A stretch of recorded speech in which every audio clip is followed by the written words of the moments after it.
saya sebagai pembina ekskul basket kepada tim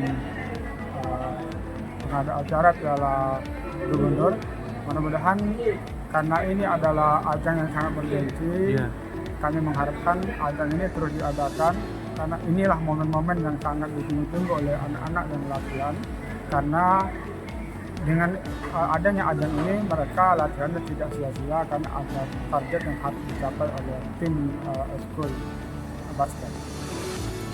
Perasaannya sih senang karena eventnya ada lagi, jadi kita bisa ikut event ini lagi.